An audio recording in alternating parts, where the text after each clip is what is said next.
आपकी जितनी अहमियत है हम ये सुन सुन के थक चुके हैं, लेकिन फिर भी जब जिसका दिल करता है वो हमारी बेइज्जती भी कर देता है, जब दिल करता है वो इल्ज़ाम भी लगा देता है। और क्या पिद्दी का शोरबा कि हमें अफगानिस्तान वाले भी आंखें दिखाने लग जाते हैं।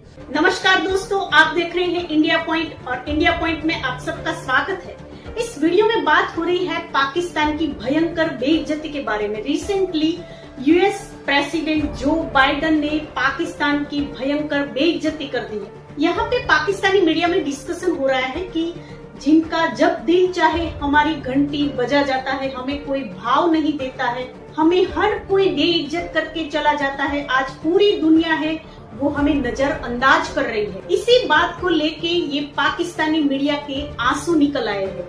तो आइए देखते हैं और क्या क्या डिस्कशन हो रहा है। शुरू करते हैं इस वीडियो का अगला भाग। पाकिस्तान से अमरीकी क़यादत के राब्ता न करने पर एक बार फिर पाकिस्तानी रद्द-ए-अमल सामने आया है। कौमी सलामती के मुशीर मोईद यूसुफ ने यह कहा है कि अगर अमरीकी सदर जो बाइडेन हमारी क़यादत को नजरअंदाज करते रहे तो पाकिस्तान के पास और भी ऑप्शंस हैं। फाइनेंशियल टाइम्स को इंटरव्यू में उन्होंने कहा है कि अमरीकी सदर ने इतने अहम मुल्क के वजीर आजम से बात नहीं की। उन्होंने ये इंकशाफ भी किया है कि हमें हर मरतबा बताया गया कि फोन कॉल होगी। अमरीकी क़यादत को नजरअंदाज करता रहा तो दूसरे ऑप्शंस भी हैं, ये कह रहे हैं मोईद यूसुफ। तो क्या तबसरा करेंगे इस पर आप जवाब फैजी साहब? देखिए, वो अगर आपको उस तरह से अहमियत नहीं दे रहे तो बजाय इसके कि हमारे पास ऑप्शंस हैं, आप अपने ऑप्शंस पे खेलिए। आपको किसने मना किया आपके ऑप्शन जो है उसको इस्तेमाल ना करने पे? लेकिन हम ये सुबकी है बेसिकली, बार बार इसका एतराफ़ करना कि सानू फ़ोन नहीं किया। वो भाईजान फ़ोन नहीं आया, या उन्होंने आपको अगर जो साबका सदर थे उन्होंने आपको एक्स्ट्रा ऑर्डिनरी थोड़े से मिनट्स दे दिए थे तो उस पर आप बगलें बजा रहे थे। अब अगर नहीं दे रहे वो टाइम तो उसमें क्या इशू क्या है? और उसका इशू को सबका पता है कि आप अफगानिस्तान के हवाले से जिस तरह बुलंदो बांग दावे करते हैं, जिस तरह तेज़ी के साथ गुफ्तगू करते हैं, जिस तरह आप पिछाड़ रहे थे, उसके बाद वो आपको क्यों फ़ोन करेंगे? आपको कम से कम डिप्लोमेसी का जो मुजाहरा करना चाहिए था, आपको जिस अंदाज में चलना चाहिए था, वो एकदम हमारे अंदर बब्बर शेर आ जाता है और एकदम से हम वो गुफ्तगू करना शुरू कर देते हैं जिसको हमें सोच समझ के करना चाहिए। मैं अपनी दानिश में ये समझता हूँ कि हमें ऐसी गुफ्तगू हमारी ज़रूरत है अगर वो, तो फिर तो लेट जाते हैं हम भी। हमें एक कॉल पे भी तो हम लेट ही गए थे ना, तो या तो ऐसा कर लें, नहीं तो फिर यह है कि कम से कम अपनी अहमियत को आप अपने तई इतने मजबूत हो जाएं और रीजनल वाइज भी आपकी जितनी अहमियत है हम ये सुन सुन के थक चुके हैं, लेकिन फिर भी जब जिसका दिल करता है वो हमारी बेइज्जती भी कर देता है, जब दिल करता है वो इल्ज़ाम भी लगा देता है। और क्या पिद्दी का शोरबा कि हमें अफगानिस्तान वाले भी आंखें दिखाने लग जाते हैं। उस सारी सूरत हाल में मैं ये समझता हूँ कि इस गुफ्तगू को इतना ज़्यादा बढ़ाना ही नहीं चाहिए। मेरे नज़दीक ये मेरे मुल्क की सुबकी है, मेरी सुबकी है, और उस पर हमारे ही जो जिम्मेदारान हैं उनको भी इस चीज़ पे इतना ज़्यादा तवज्जो देने की ज़रूरत नहीं है। ठीक, जनरल साहब, ये जो मोईद यूसुफ साहब दूसरे ऑप्शंस का जिक्र कर रहे हैं, आपके ख्याल में ये दूसरे ऑप्शंस कौन से हैं, क्या हो सकते हैं? पहली बात तो ये है कि ये नापुख्ता सफारतकारी है। इस तरह की बातचीत करने की जरूरत नहीं। मिसाल के तौर पे अगर जो बाइडेन अब टेलीफोन कर भी दें तो दुनिया में एक बात कही जाएगी कि जी बड़ी मिन्नत समाजत और खुशामद करके कॉल दी गई, तो आपके यहाँ गुर्बत दूर हो जाएगी, आपके यहाँ क्या आपके मसाइल ठीक हो जाएंगे, या खित्ते में जो आपके इंटरेस्ट हैं सिक्योरिटी के वो पूरे हो जाएंगे? वो कुछ भी नहीं हो। हमें पता है कि अमेरिका की पॉलिसी की डायरेक्शन क्या है, उनकी स्ट्रेटेजिक पार्टनरशिप कहाँ पे है, ये हमें बिल्कुल अंदाजा है। हमारे पास ऑप्शन जो भी हैं हमें पता है, लेकिन बासूरत उनका भी ऐलान करने की जरूरत नहीं है।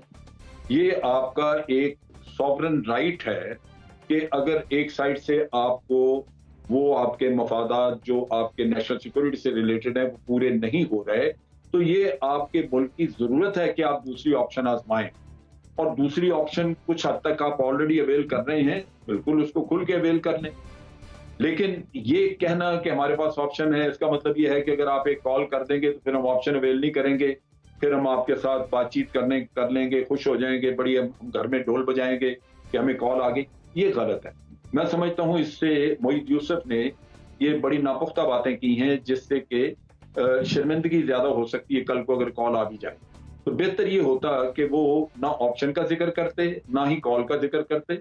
एक रिलेशनशिप है जो कि ट्रांजैक्शनल हमें भी नजर आ रही है, उसको भी आनी चाहिए थी अगर नेशनल सिक्योरिटी एडवाइजर है, तो उस रियलिटी को वहां पे उसके रियलिटी को सामने रखते हुए बातचीत करनी चाहिए थी।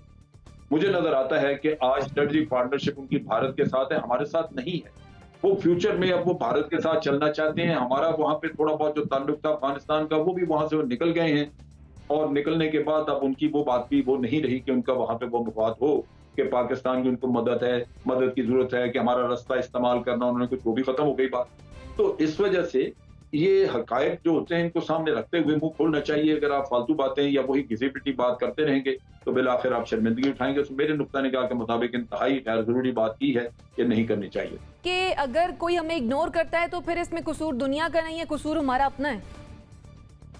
देखिए, एक तो बात यह कि मोहित यूसुफ साहब ने जो बातें की हैं, जब कन्वर्सेशन हो रही होती है, जब आपकी बातचीत हो रही होती है, उसमें इस तरह की बातें सामने आती हैं। इमरान खान साहब ने पिछले दिनों जब एक अमेरिकी टेलीविजन को इंटरव्यू दिया था, तो उसमें इमरान खान साहब से पूछा गया था कि क्या आपको फोन कॉल आई।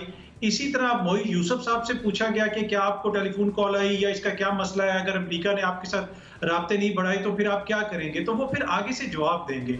अगर आप कुछ लोगों को सुने, अगेन सोशल मीडिया पे बहुत सारे सीनियर सहाफी आगे पीछे भी बातें कर रहे हैं, वो ये तासुर देने की कोशिश कर रहे हैं कि मोहित यूसुफ जो ही जहाज से नीचे उतरे, उन्होंने हर बंदे को रोक रोक के कहा कि हमें बाइडेन की कॉल नहीं आई, हमें बाइडेन की कॉल नहीं। ये चक्कर नहीं है। एक बात हुई, सहाफी ने उनसे पूछा और उसके आगे उन्होंने अपनी बात की। अब प्रॉब्लम क्या है? अब अमेरिका के साथ प्रॉब्लम ये है कि अमेरिका यूज्ड टू है कि जो सियासी क़यादत है वो आए, वो हमारे सामने आके रोए, हमें बताए कि जीएचक्यू हमें ये नहीं करने दे रहा, फौजी हमें वो नहीं करने दे रहे, हम तो बिल्कुल आपके साथ हैं, आपके कहने के ऊपर आईएसआई को हम वजारत दाखिला के अंडर दे देंगे, रहमान मलिक साहब चलाएंगे आईएसआई।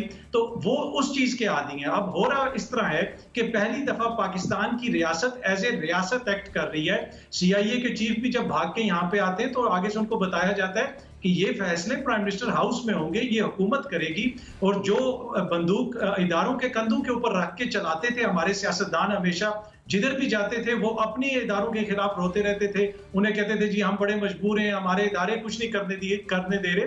प्रॉब्लम यह है कि इस वक्त इदारे हो या हुकूमत हो, एक रियासत के तौर पे हर कोई काम कर रहा है। और एक तरह से इदारों को भी रिलीफ मिला है कि हमेशा उनको बुरा करते थे, अपनी नाअहली को छुपाने के लिए उनके ऊपर इल्जामात लगाते थे। तो अमेरिका को भी अब ये समझ नहीं आ रही कि हम करें क्या। तो इसी वजह से वो भी आपको थोड़ा सा नाराज लगता है। बाकी अगर इमरान खान के पास कोई इख्तियार नहीं है, इमरान खान इतना ही खटपुतली है, तो फिर सारे हर वक्त उसी के ऊपर क्यों इल्जामात लगाते रहते हैं? हर कोई उनके ऊपर ही क्यों कहता है कि जी वो ये नहीं करने दे रहे, वो नहीं करने दे रहे। अशरफ गनी से लेके अमेरिका तक जो भी कहता है वो इमरान खान के हवाले से ही कहता है। तो प्रॉब्लम ये है कि सिर्फ और सिर्फ मसला उनको ये है कि वो ये चाहते हैं कि सियासी हुकूमत हमारे साथ खड़ी हो, जिस तरह डॉन लीग्स में हुआ कि आपकी अपनी हुकूमत अपने लोगों के खिलाफ बातें करे। इमरान खान भी आज खड़ा होकर कह दे कि जी हम दलील वालों के साथ हैं, गुलेल वालों के साथ नहीं है। तो इस तरह की बातें के वो यूज्ड टू हैं, अमेरिकन भी और मगरिब भी। अब उस तरह की बातें नहीं हो रही तो उनको अच्छा नहीं लगता। तो ये सिर्फ मसला और